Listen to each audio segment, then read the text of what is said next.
E as redes sociais vêm fazendo das pessoas reféns da preocupação constante de ter uma postura lacradora, postando comentários estrategicamente pensados para angariar curtidas, apoio e, em grande parte das vezes, polêmicas. Esse comportamento, em princípio, tem a vantagem de jogar luz sobre questões cruciais para minorias e marcar posicionamentos políticos, mas, em contrapartida, também provoca reações agressivas e preconceituosas de quem pensa de modo diferente. A consequência é que, no afã de registrar uma opinião mais interessante e bombástica que os demais, as pessoas acabam encarando batalhas virtuais em que o bom senso e a discussão produtiva passam longe. E a necessidade de lacrar o tempo todo, dentro ou fora das redes, tem gerado um nível altíssimo de ansiedade, fazendo com que as pessoas ajam de maneira artificial, com comprometimento em diversas áreas da vida. A necessidade de lacrar nas conversas e discussões não é uma conduta típica das redes sociais, mas certamente é potencializada por elas. Muita gente está dando mais importância para a aparência do que para o significado das suas ações e opiniões. Quando isso é interiorizado, a plasticidade passa a ter prioridade sobre o conteúdo. Os comentários passam a dizer mais sobre quem os diz do que sobre o que estão dizendo e são usados com autopropaganda. Como o conteúdo tem um papel secundário, ele tende a se tornar menos aprofundado. Isso é um relato aí do Luciano, que é psicoterapeuta de São Paulo. E agora, o que significa esse lacrar, né? E por que as pessoas estão tendo tanto essa necessidade hoje em dia, Edson? Isso é uma questão, eu estava lendo o texto e vendo você falar sobre ele agora. Eu acho interessante que é uma questão de necessidade de socialização e de você estar sempre acima, vamos assim dizer. Esse termo lacrar, na verdade, ele significa que você arrasou, que você foi lá e deu a última palavra, que você não deixou a outra pessoa em condições de retrucar. Ou seja, você... o termo é esse mesmo, lacrou, tá certo? E é uma exaltação à vaidade, na verdade, né? Já existia antes ou isso é recente? É que existia antes, mas não nas... Com essa palavra. E não na mídia, né? Porque a mídia é uma coisa recente, tá certo? Essa troca de redes sociais, de redes sociais é uma coisa recente, né? Surgiu há pouco tempo esse termo, na verdade. E ele, na verdade, eu estava até analisando, ele surgiu mais na comunidade gay, né? Que era o mais usado lá atrás, nessa comunidade. E acabou se... eu diria que ele acabou criando um ambiente próprio para o jovem.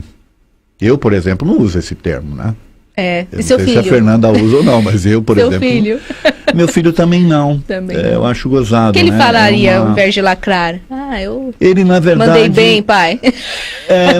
Mas ele, na verdade... Eu estava até pensando nisso, né? Os meus filhos, eles não foram orientados dessa forma, né? Eles não têm essa necessidade. Que bom. Entende? De se exaltar, né? Exaltar no sentido de estar... acima dos outros. Com a vaidade, né, aflorada.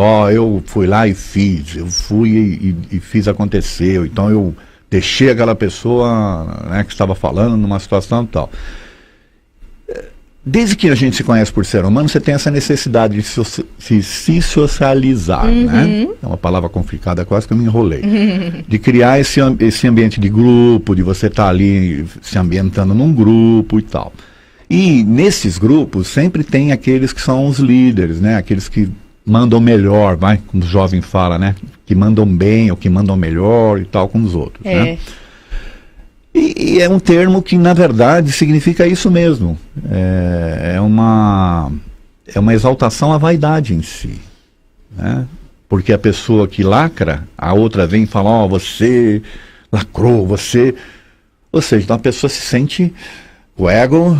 né, insuflado, ela se sente bem, e aí cria essas necessidades. Aí você mesmo leu no texto que às vezes o conteúdo não quer dizer nada, são conteúdos às vezes até que denigrem as outras pessoas, são conteúdos que deixam as outras pessoas que foram lacradas, né, para baixo. Então é uma coisa que precisa tomar muito cuidado na hora de analisar, certo? Fernanda? Então, eu tinha uma visão dentro desse viés que o Edson apresentou, só que eu, por ter estudado um pouco de marketing digital, eu comecei a ter uma visão mais ampliada desse assunto. Então, assim, primeiro que o termo lacrar, quer dizer, foi muito bom, como ele disse, você arrasou, é algo irrepreensível, né? Ou seja, que não precisa mudar. Por exemplo, a TV Mundo Maior é um lacre. Em que sentido? É a única emissora espírita, pelo que eu tenho informação, que passa o conteúdo na quantidade que a gente passa, no mundo, né? Então nós estamos dentro desse movimento lacrando.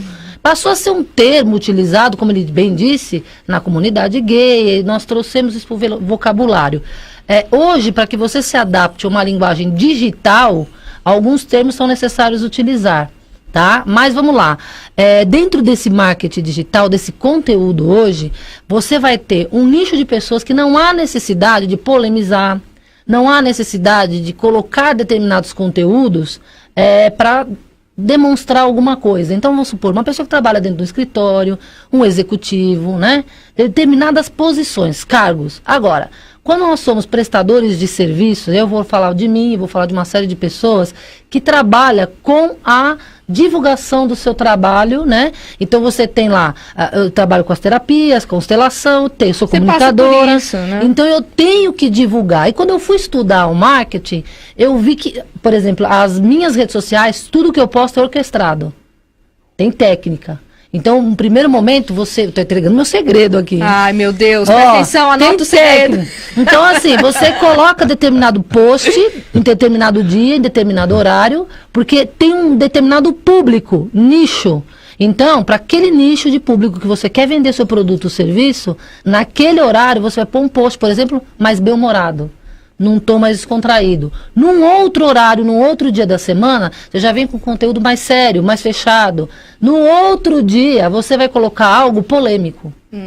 Agora, o bem utilizado, você tem um grande retorno em relação ao trabalho. Por exemplo, eu sou patrocinada por uma academia.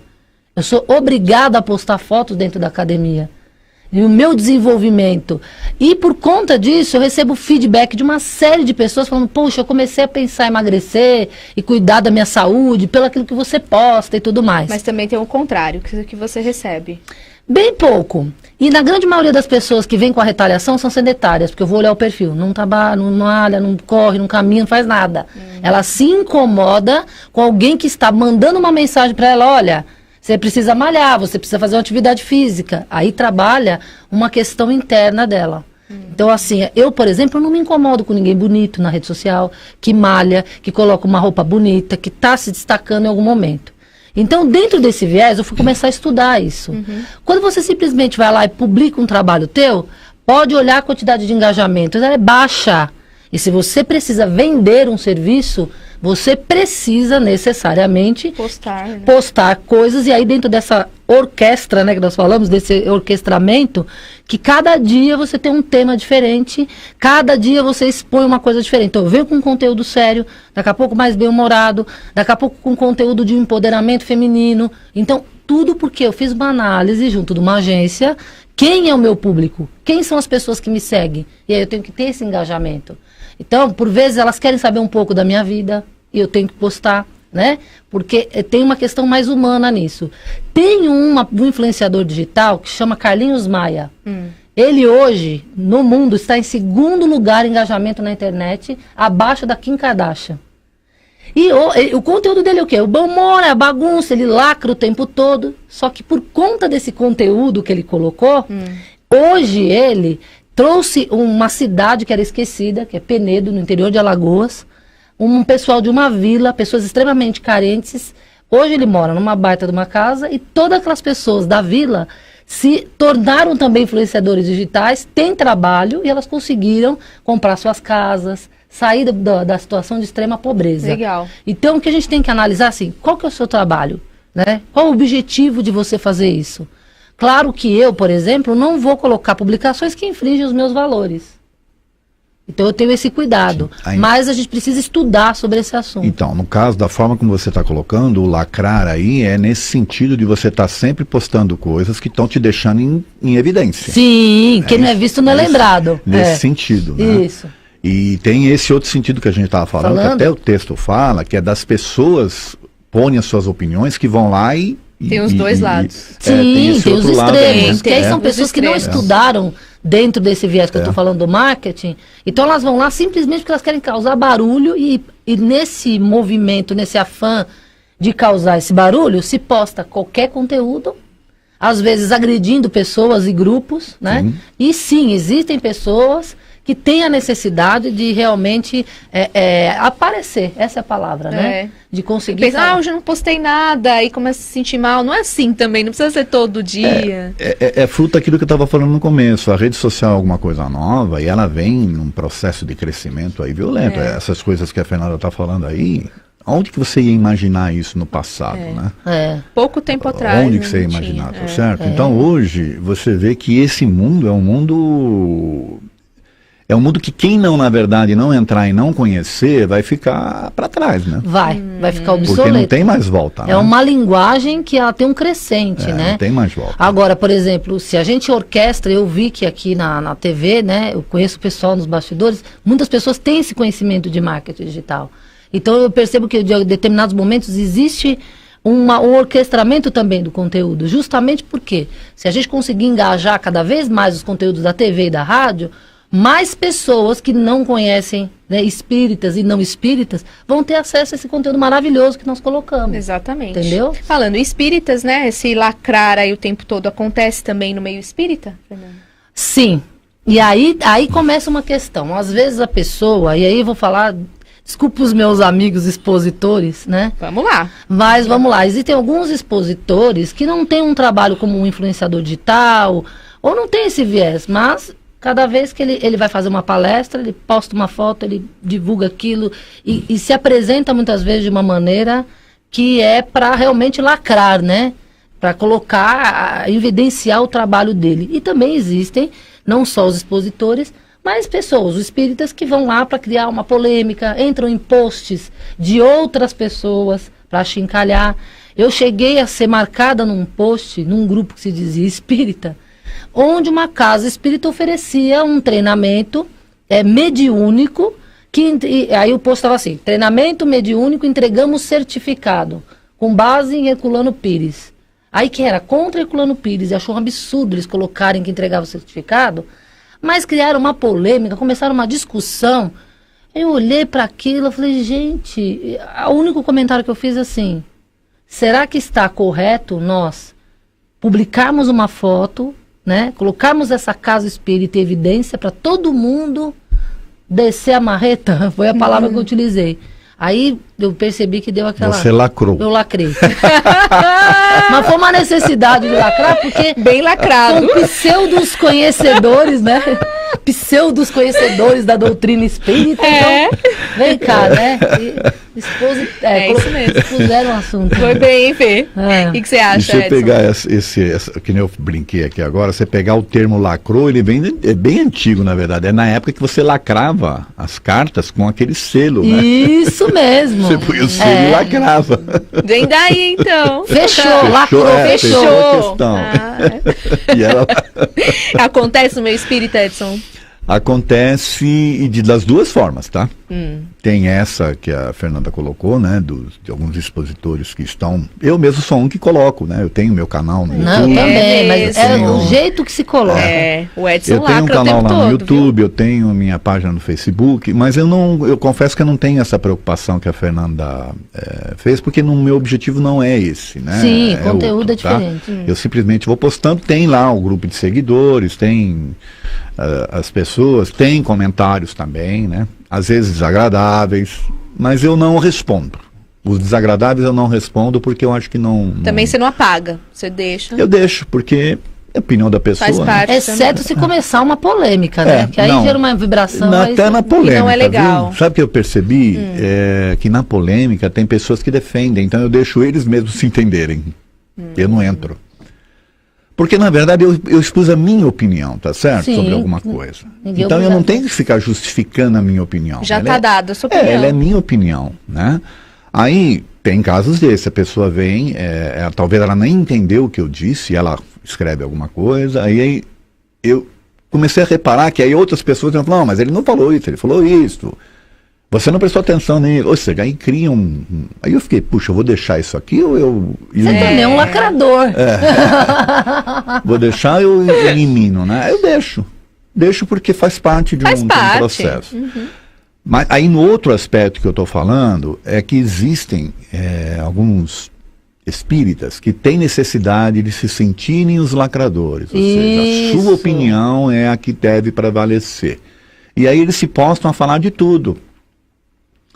Entende? E Isso é vão um a ser perigo. retórica, Isso é um perigo, porque quando você começa a falar de tudo, em nome da doutrina, se você ganha notoriedade, você passa a ser um expoente, aí as pessoas acham que a doutrina é aquilo que você está transmitindo. E você tem que tomar um cuidado para deixar claro que não, às vezes é a sua opinião daquilo que você interpretou da doutrina. Sim, E não que é a doutrina em si. exatamente. Tá Exatamente. certo? Quer dizer, se e como as utiliza pessoas têm preguiça de estudar, né, de muito ler, bem, principalmente muito os bom. livros, né, do Kardec, que são livros mais antigos, assim, em termos de grafia, Vocabulário, né, a forma e tal, as pessoas têm esse tipo de dificuldade, então elas vão nos expoentes, ó, vamos ver o que o fulano fala sobre determinada coisa. E aí aquilo que o fulano falou, que na verdade é uma interpretação dele, Sim. né? Existem Passa a outras ser- interpretações Isso, também, né? mas aquilo passa a ser a opinião espírita. Isso. Nós precisamos ter um cuidado muito grande com isso. Exatamente. Muito bom, Edson.